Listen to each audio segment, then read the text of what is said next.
Halo, nama saya Eliana. Kami dari kelompok Sylvia Arianti dan Yasinta.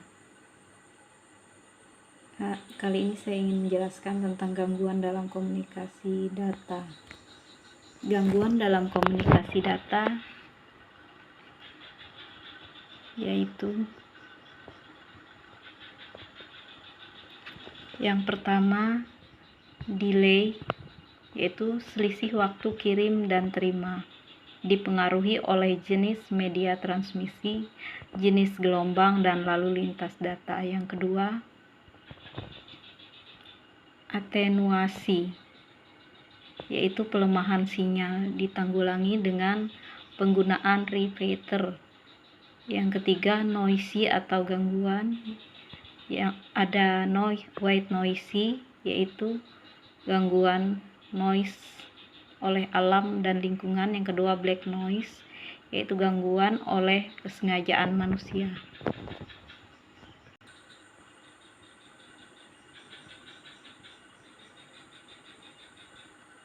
Selanjutnya, cara menangani gangguan pada komunikasi data. Yang pertama, pastikan media transmisi tidak rusak. Yang kedua, pastikan alamat IP yang mau dikirim benar. Yang ketiga, lindungi kabel-kabel dari binatang perusak dan letakkan di tempat yang aman. Yang keempat, selalu rutin scan virus. Rekomendasinya sehari 2 kali.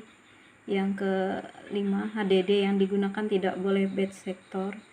Yang selanjutnya, HDD yang digunakan tidak dicampur dengan game yang membuat file menjadi lambat dibuka. Gangguan dari luar. Yang kedua, menaikkan NSR atau signal to noise ratio menggunakan kabel terisolasi. Yang kedua, cara mengatasi interferensi. 1. Sinyal level harus lebih besar dari noise yang diterima. Dengan kata lain, signal to noise ratio atau NSR harus setinggi mungkin. Yang ketiga, cara mengatasi redaman, yaitu menggunakan media yang cocok dengan sinyal. Yang kedua, tambahkan penguat sinyal atau antena.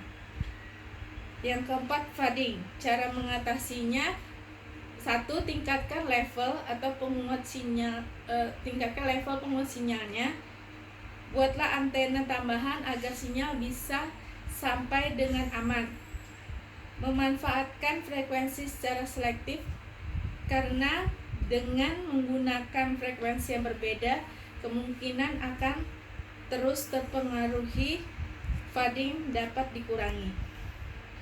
Soal nomor 4. Jelaskan mengapa penting mempelajari komunikasi data dalam kehidupan nyata. Yang pertama, dengan menggunakan sistem ini akan terasa lebih efisien. Yang kedua, sebagian besar penggunaan komputer hampir menggunakan data sebagai alat komunikasi antara kantor, perusahaan, dan institusi lainnya. Yang ketiga, menjaga data agar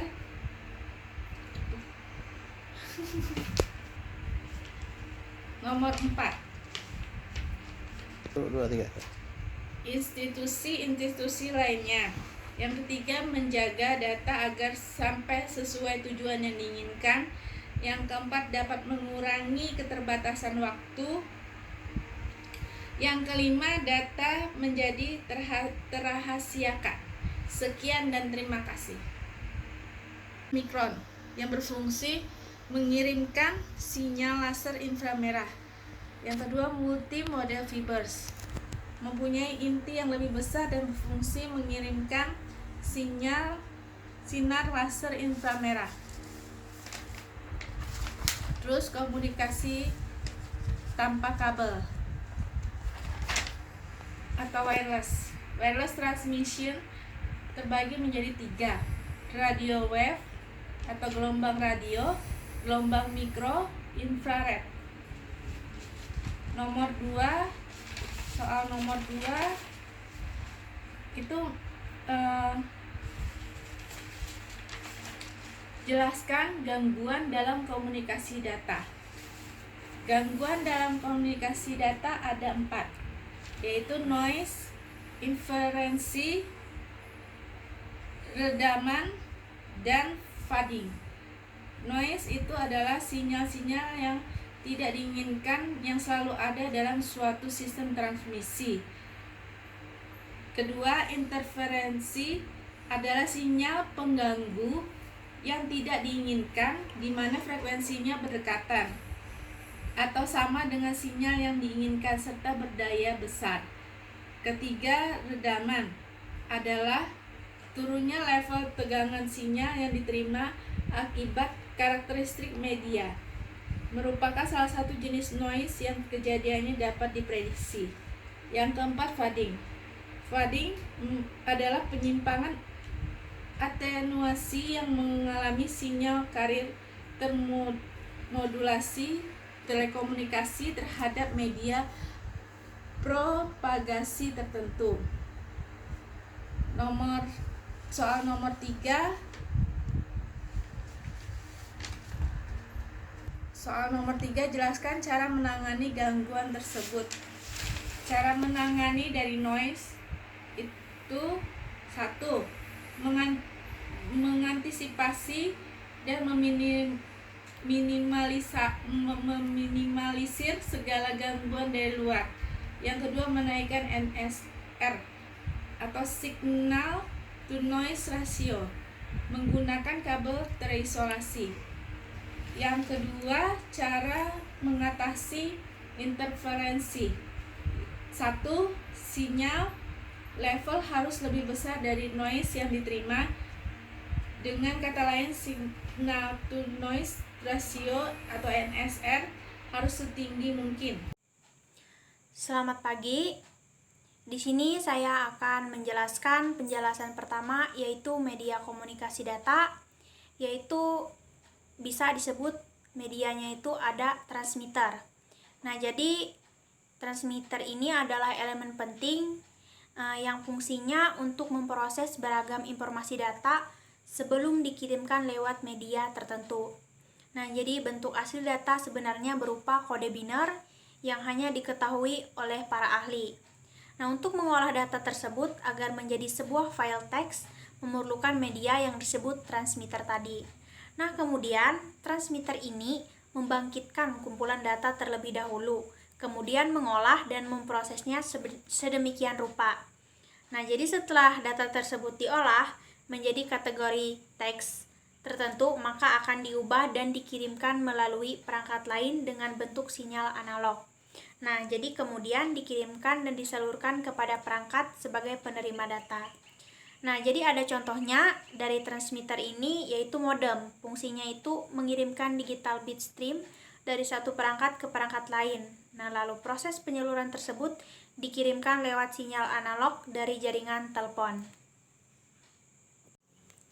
Lalu selanjutnya yang terakhir yaitu jelaskan mengapa penting mempelajari komunikasi data dalam kehidupan nyata. Jadi menurut kami, perkembangan teknologi informasi dan komunikasi itu semakin pesat. Jadi melahirkan kehidupan baru di dunia maya. Nah, tidak jauh beda dengan dunia nyata, masing-masing hidup ini berinteraksi menurut peran dan lingkungannya. Jadi, cara dalam bergaul itu melibatkan individu dalam suatu hubungan kelompok, organisasi, dan masyarakat yang merespon apa itu komunikasi data. Nah, menciptakan pesan suatu komunikasi dengan lingkungan satu sama lain. Nah, lalu komunikasi data yang dimaksudkan dapat terjadi melalui media sosial. Jadi, melalui media sosial ini kita dapat melakukan berbagai bentuk pertukaran kolaborasi dan saling berkenalan dalam bentuk tulisan visual maupun audio visual atau berbicara komunikasi.